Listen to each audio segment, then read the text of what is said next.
Hey there, friends. If you're loving these deep dives into personal growth and soulful chats, make sure to subscribe to Mirror Talk's Soulful Conversations. Join us every week for inspiration, reflection, and meaningful conversations that feed your soul. Don't miss out. Hit that subscribe button now. Pause. Take a break. Reflect on life. Your moment of greatness starts now.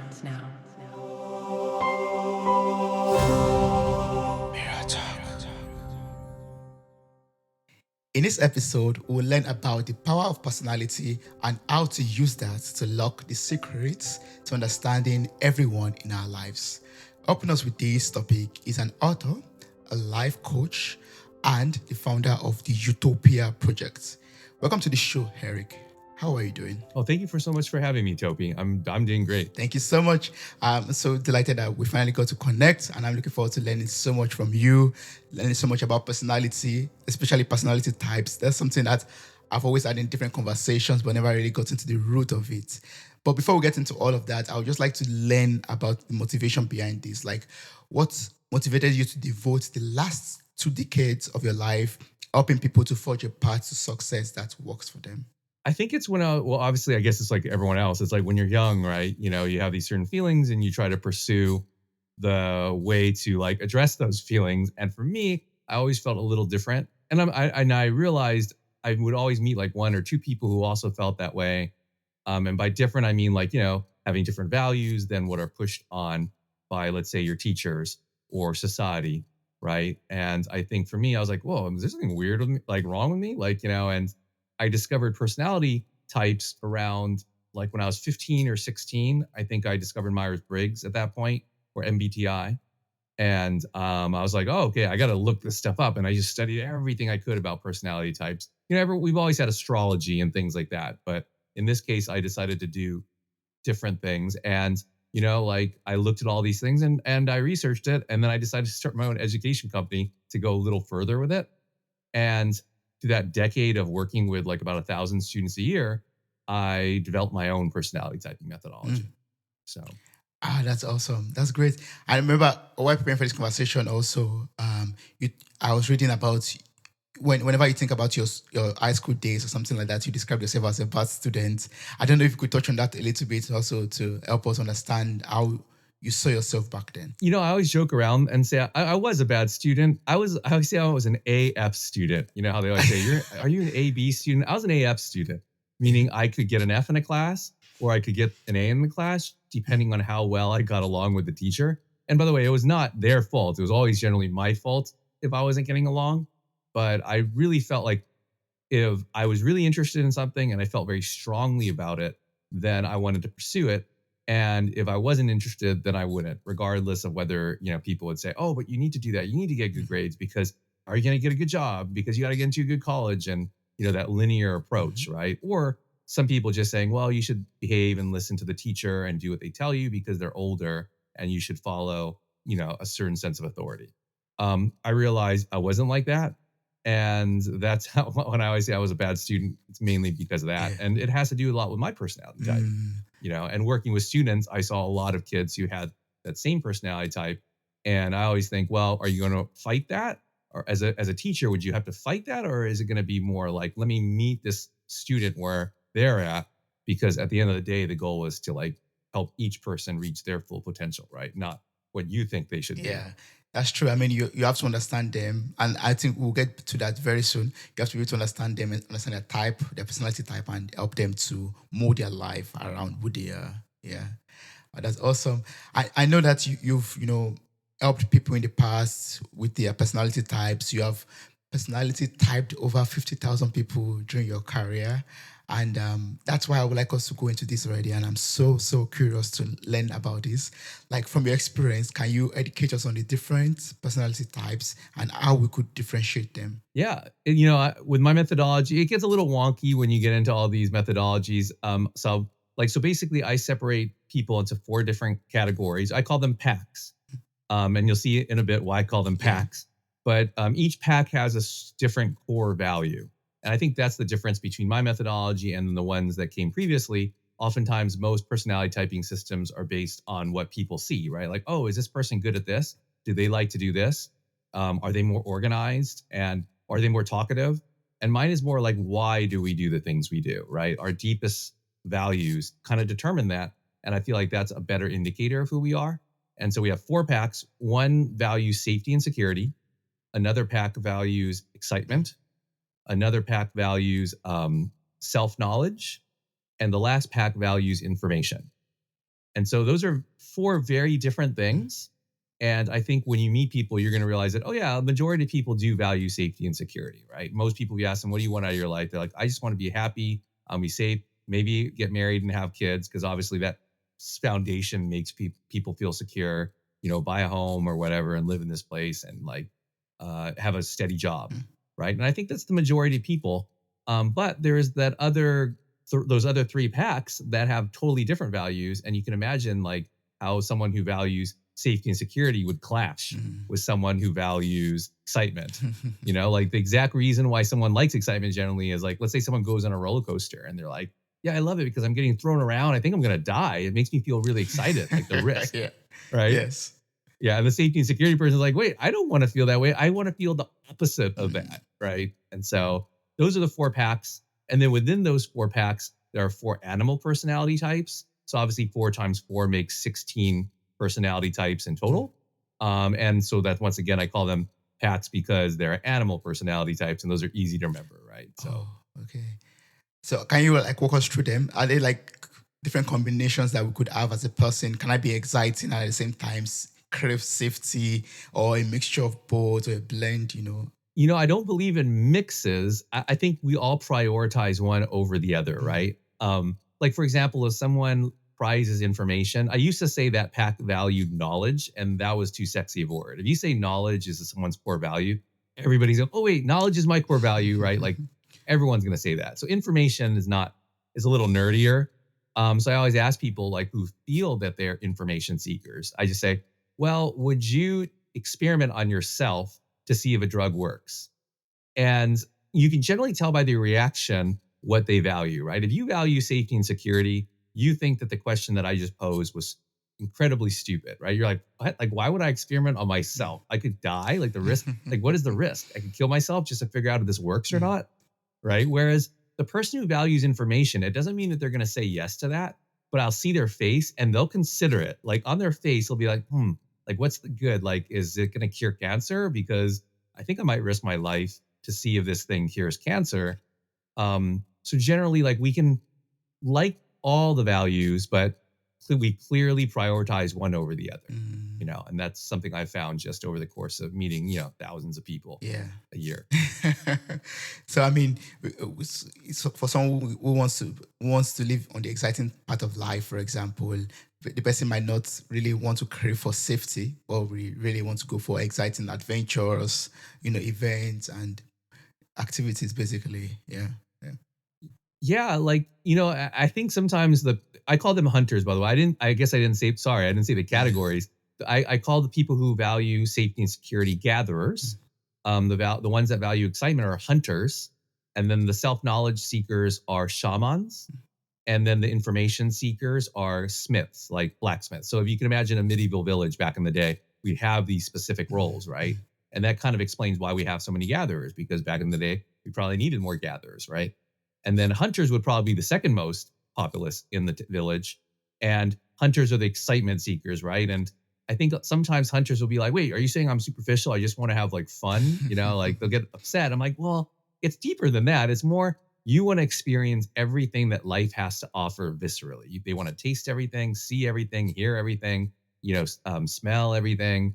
And I think that's a pretty cool motivation. I myself am not a hunter, but I definitely respect that. And I think, yeah, they're the most likely to want to travel and maybe not necessarily settle down, especially right away. My sister is a hunter, and I know when she graduated college, the very first job she got was on an Alaskan deep sea fishing boat. Okay. So, out in like not the wilderness, but out in the ocean, she wasn't actually doing the fishing, which is really risky, right? Which most of those guys are hunters, I'd imagine too. But she was part of that expedition in terms of like, I think she would inspect like the catch coming in and telling them, oh, do we have to throw it back? But either way, if you get what I mean, like hunters like to travel and experience the world. Yeah. One question that's coming to my mind now, Eric, is I'm just thinking about these people that are up there right now, the Oprah Winfrey's, the Elon Musk. What kind of personality do you think they have? Do they have different personalities, or would you say it's like a general personality that they all have?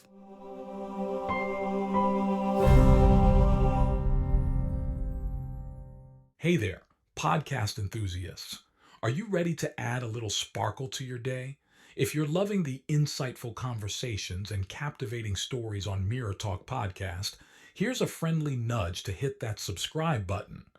By subscribing, you'll never miss out on the empowering messages and thought provoking discussions we bring to your ears. But wait, there's more. We're all about spreading positivity and inspiration, and you can be a part of it too. How? By sharing the love with your friends and family. Share this episode with your loved ones, and let's create a ripple effect of empowerment and growth together. And hey, if you've been enjoying what you hear, why not take a moment to leave us a glowing 5-star review? Your feedback fuels our passion to keep delivering content that resonates with you. So hit that subscribe button, share the love, and leave us a review. Let's keep the conversation going and spread the Mirror Talk magic far and wide. Thanks for tuning in, and remember, your support means the world to us.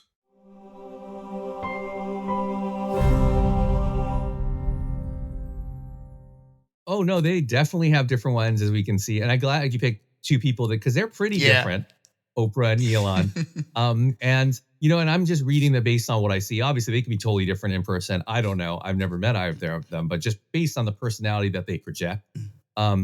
If we think about what they value and also why people get upset at them or what's the conflict, I think with, let's say, Elon, it's a lot. I mean, he values information clearly, right? He's clearly a Smith. He doesn't really care about getting along with people. He doesn't care about like necessarily being nice or like he probably doesn't know them as much as he thinks he does about like geopolitics and things like that nature. But that which he's researched a lot of and gotten a lot of information with and data and experimentation, he probably knows a ton about, right? So clearly in his field, he's brilliant. And so he would be a Smith. And he'd be a very specific type of Smith. The animal he would actually be is called a chimpanzee. Oh. And I think when we think, obviously, symbolically of monkeys just in general, in terms of the animal kingdom, we do think of like creatures that are like experiment more, right? They use tools. They're a little bit more like clever. Mm-hmm. I think when we think of monkeys, we think of cleverness, right? Yeah. Versus, I don't know, like a water buffalo. We think of like water buffalo being particularly intelligent, right? We probably think of like hardworking. So yes, Elon Musk would be a Smith, and then Oprah would probably be a shaman. She would be like, her motivation would be self-knowledge, like discovering herself, finding about herself, and not only discovering more about herself, but helping others discover themselves, right? And that would probably be, funny thing is shamans and Smiths actually do get along quite well, and they are kind of similar because there's not that many of them. So they do definitely feel a little bit in the minority versus like the hunters and the gatherers. But they are very different, obviously, just comparing the two of them. Shamans are all about people. They're all about bringing people together and understanding people, where Smiths could care less about people. They just want to know about stuff, like information. And, both of those things are pretty useful in society, right? If we put them in the right spots. Yeah. Like if you gave Elon Oprah's job and you gave Oprah Elon's job, they probably would not have done very well, right? That's in very their true. particular fields, right? So Yeah. And that's going to motivate I'll inspire my next question actually. When the personalities that we have and the kind of careers that we could choose and also the career path that we decide to go on. Like, I would like you to help me and also help listeners out there to understand how we could truly identify our personality types. Not like, okay, maybe I am this, maybe I am that, but definitely know their personality type and also how that could be used, how that information could be used to choose the right career and choose the right career path. If I'm going to become a people's leader in my career, or I'm just going to go into a more technical skill and more technical field, different areas. Yeah, I think in terms of figuring out your personality type, I mean, I have a test online on my website, but I'm always putting the disclaimer, like tests are just cookie cutter, right? Like you can't adjust it per person. So you can't totally trust a test, right? People have these books where they give someone a test in the beginning. Person takes the test and then the whole book is filled with prescriptions, right? But what if the test is wrong? Then you're doing all these things that don't even match what the person is. Whereas, so my book, The Power of Personality, I wrote to kind of help that because the book is designed to be a test. So when you read the book, you'll be like, oh, okay, this is how the methodology works. This is how I can read people. And this is how I can determine, is this person this or is this person this? Including myself. Let me see what I am. And then there are portraits, and then you can read the portrait and see if that matches or not. And then once you do, then you can start figuring out, okay, because I value this certain thing, this is probably the path I want to take. Like oftentimes when we think of careers, we think like, oh, do you like this? Oh, do you like medicine? Do you like science? Okay, be a doctor. Like that's every parent, right? You like science, biology, doctor. Math, oh, engineer. Exactly. Like parents, you're right. They're always trying to push.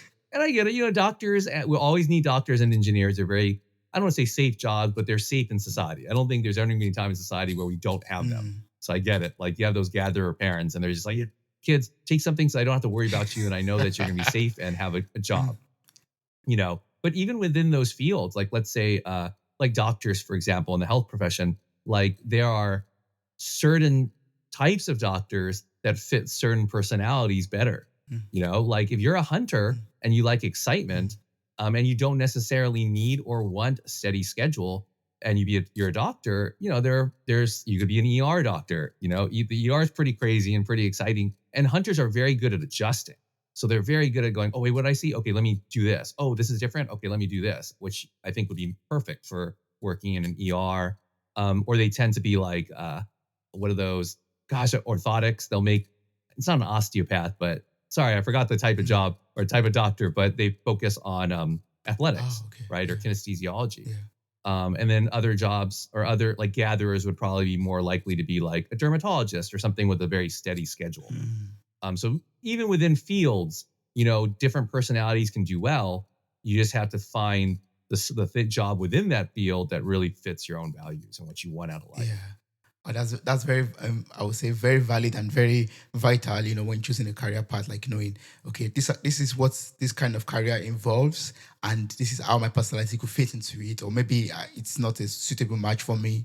It's not something I will feel comfortable or feel fulfilled practicing. Yeah, I really like it. Right, and sometimes if the final objective matches, then some of the stuff that you have to do that lead up to that might not necessarily be the best for your personality type, but that's okay. Like I could see a shaman who values self-knowledge, like let's say Oprah. I could see if Oprah became a doctor, if we took her and put her back in the past and said, okay, just go for a doctor. I'd imagine like the field that she'd probably want to pursue is psychiatrics, right? Like wanting to learn about people, right? Because that totally matches self-knowledge, right? And maybe the steps to get there aren't as fun as they would be for another personality type in terms of having to go through like years and years of schooling and dissecting a human being.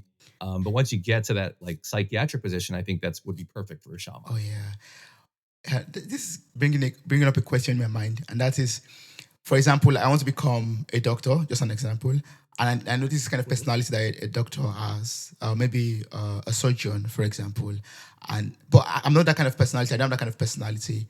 Now, my question to you, Eric, is: can I do some things to change my personality? Can I train myself in a way that I'll be able to adjust myself to match that personality in a way that I'll be able to practice and feel fulfilled in that exact profession that I'm eager and desiring my mind to do? Yeah, I don't believe that people can change their personality type. I think we grow into better or worse versions of our personality, right? Like on the outside we can change, but that's generally not great, right? Like that's not good for anyone, right? It's not good for us. It's not good for the people around us because we're basically just lying to ourselves. But I think it's really important to understand our personality first. I always say like you want to have your anchor.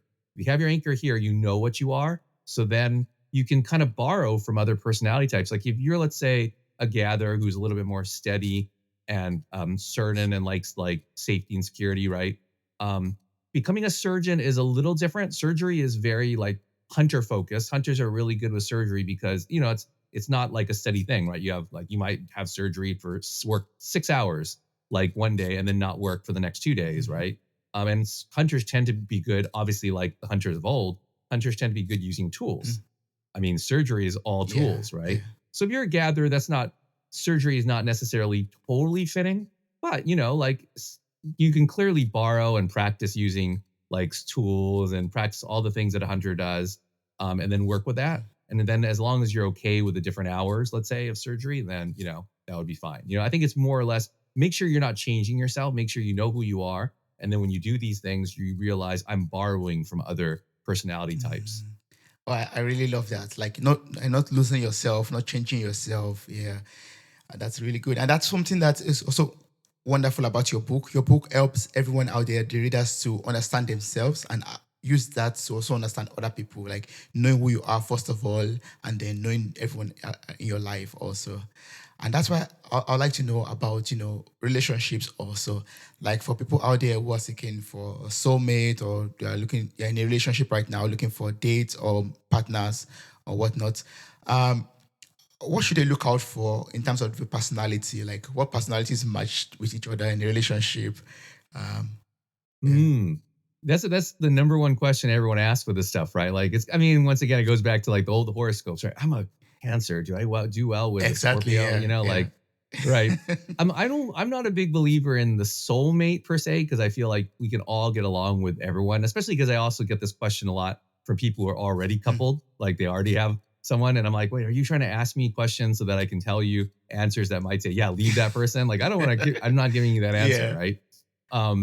What I always say is based on your personality, if you are this way, and then this personality, you're probably going to conflict consistently for consistent reasons based on the personality type. And you just have to be okay with that, because we're all going to conflict to a certain extent with different personalities, right? Mm-hmm. And we just have to be okay with it. Like an example I can give, just since I'll mention like politics, like Bill Clinton and Hillary Clinton, let's just say. Like Bill Clinton's a fox. And I think we all know what a fox personality type is like, right? Like I think that animal very clearly is symbolically like crafty and smooth. And Hillary Clinton, I would think, is a killer whale. And that might not be as obvious, but a killer whale is like ambitious. They're industrious, hardworking, and very like go-getter. They tend to be great students, right?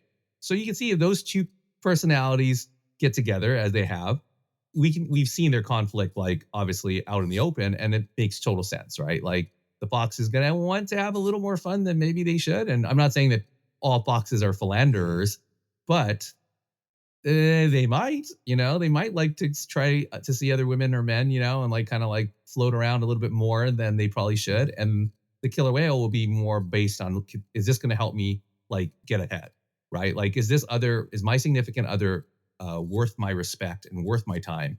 And clearly Bill Clinton obviously proved himself to be worth Hillary's respect because they're still together, right?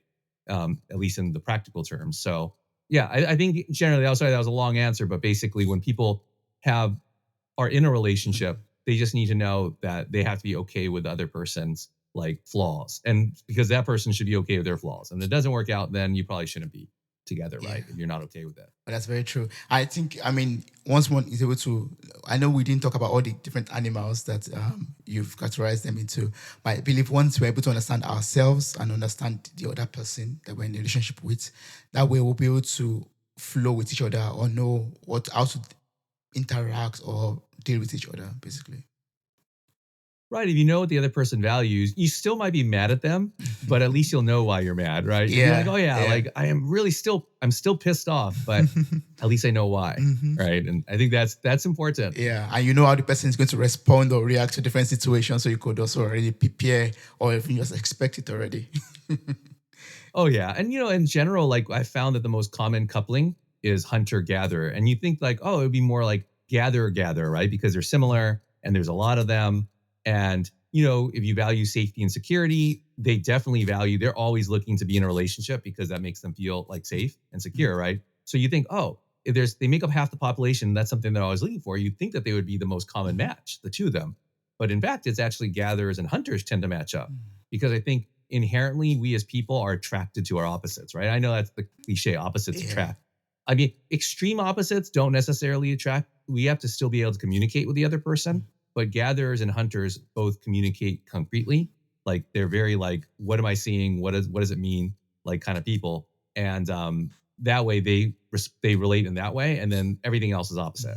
So I think we inherently kind of like are attracted to like someone that can complement us versus bring the same thing to a relationship as we do. We probably don't necessarily want that as much. That's true. Yeah. So if you look at me, I mean, we've met and we've been talking for some minutes. Can you already distinguish my kind of personality type, or already state this is kind of person Toby is, or is there something you have to do? Maybe, for example, for a stranger also out there, after speaking with them for some couple of minutes, can you already know, oh, this is the kind of personality this person has? It depends. Obviously certain personality types are just like a lot more outward, right? Like outward in energy and stuff. So it's like, oh, okay, I think you're like this. Like, let's say a peacock. I think even when I say the personality type peacock, I think we kind of know what that person is gonna act Yeah. like. Like I had a friend once and she took it. She's like, I got the owl, and I'm like, you are not an owl. It's like 'cause she's very like loud and wears bright clothes, like very flashy dress, like, kind of person. And she's like, why would you say I'm not an owl? And I'm like, you're a peacock. She's like, why would you say I'm a peacock? I'm like, because you're loud. Peacocks are loud. And she's like, I'm not loud. She's like, okay, I am loud. But yeah, I think for you, like the way you answer that, how you seem to really want information and helping people learn about themselves. I mean, that definitely kind of goes towards the shaman bent, I'd imagine. Like, so I definitely, if I'm going to guess, one of the animal personality types is definitely going to be somewhere around there. So then I would modify my questions based on knowing that. So generally, if I think you're a shaman, I generally ask, were you a good student in school? Yeah, I was a good student in school. Oh, you were a good Yeah, I student. was a good student. And do you like to read? Yes, I do love to read. So yeah, I mean, generally like those two questions, if you are a shaman, I would say you're a panda. That would be my guess, would be a panda. Okay. There's a couple other shaman types that are generally not the greatest students. I am a shaman and I'm that type. Obviously, as I explained earlier quite a bit, I wasn't the best student. But if you good students that like to read and are studious that are shamans tend to be pandas. That's very interesting. And I know I'm saying a lot of random animals, and people are listening and like, what the heck does that mean? Sorry, you gotta read the book. You gotta read the book, and then you'll know exactly what I mean. But yeah, I'd say, yeah, a panda. Like have you ever seen Game of Thrones? Yes, I've seen Game of Thrones. Yeah. Oh, okay. I love using pop culture references because people are like, oh, okay, I know what that is. I know a panda in Game of Thrones is Jon Snow is a panda. Oh, okay. Yeah, people like that because he's a main character, right? So people are like, oh yeah, but I mean, like not pandas aren't always the main character. It just turned out that in that show, one of the main characters is panda. Yeah. I mean, along the line, he became a main character. He was not the main character from the beginning, I believe. Who? Jon Snow. Snow? Yeah, Jon Snow. Yeah. Oh yeah, he was like kind of off, and then he grew into it. Yeah, right? exactly. Yeah. The funny thing there is like I don't actually think in the first season or two he doesn't actually appear like a panda, and I don't necessarily know what happened in between season 2 and season 3. But it's kind of like when season 3 hits, then he starts doing more panda things. It becomes more about who am I and discovering himself. Versus in the beginning, it's more like I just want to go to the wall and like feel the snow on my face, and fight. Yeah, which is. Yeah, I believe he got to discover himself, and he grew into himself. He grew into his true self. Right. And, not, it's going to be weird for any listeners who haven't seen the show Game of Thrones, but it's funny because, with a panda and he's a shaman, and obviously he hooks up with Ygritte, who is very clearly a hunter. I mean, she's literally a hunter in the show, right? But she's very like very much into like, no, I hunt. I'm very specific. I move around. I don't have any set security. Like it's just me and you. That's it. We're going to move around and do our thing. Like, so it's interesting to see their personalities clash and also connect in a certain way. It's a wonderful dance of personality types. Oh yeah. Game of Thrones is awesome because there's so many different, I use it quite a bit for personality because there's so many characters and they're all very, very well drawn. So and they interact with each other, right? So you can kind of bounce off, like you see this personality bouncing off of this one, and then you see them bouncing off of this one. It's like really entertaining to see that. Oh, that's awesome. But what's the difference between, these categories that we've had so far with the animals and with the, shaman and, being tagged as an introvert, an extrovert, alpha, beta, delta, whatever it is. Oh, yeah. Back to the MBTI terms, right? I mean, and it goes back, that's not even an MBTI term. It goes back even to like further, right? To like Carl Jung, who I love, by the way. I love Carl Jung. But the way I explained it in the book is introversion and extroversion is the easiest thing to see in people. And when you look at gatherers, you make up about half the population. introversion and extroversion actually is a kind of good way to distinguish between the different gathers. So in a way, it was correct, but it was only really works for about half the population. But I could see how people would think, when you see something working for half the population, then it's very easy for someone to say, oh yeah, this is like 100% of the population, clearly, right? Like, of course it works.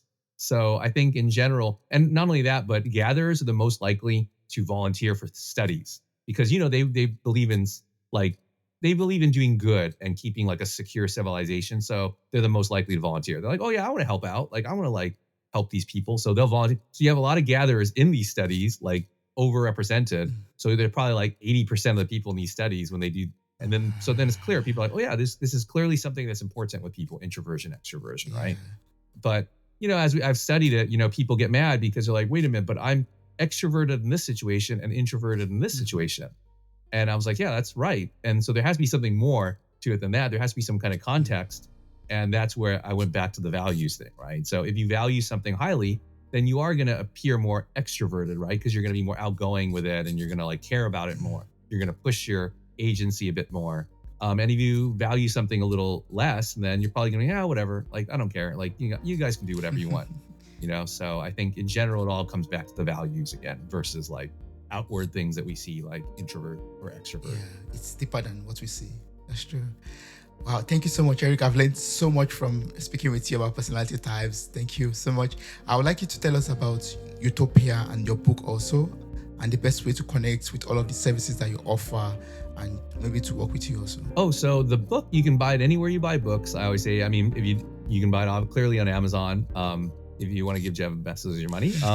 And it's called The Power of Personality. And then you can find me on like internet on my website. I have 2 websites. That's why it's kind of confusing. And you can find me on utopiaproject.com. And that's YOU, like YouTube. So utopiaproject.com. And that's where you can actually take a test to see what animal personality type you are. Full disclaimer, of course, as I mentioned before, it's just a test. Buy the book generally. And then, that's a better way to figure it out. And then you can find out my life coaching and my writing coaching on projectutopia.com and just like flip the order of those 2 things. Awesome. I'm going to place a link to your website in the show notes of this episode. In that link, you could also find links to where you could get the book from. I would encourage everyone out there who has listened so far to get the book, connect with Eric. If you have further questions, just reach out to him. Thank you so much, Eric. It has been wonderful speaking with you and learning so much about personality types from you. Thank you. Thanks so much, Toby. I had a lot of fun. Yes. Wow, you made it to the very end of this episode. Thank you so much for listening. I'm grateful for your time, your love, and your contributions. Subscribe, like, review, and share this podcast. God bless you. Bye. Bye.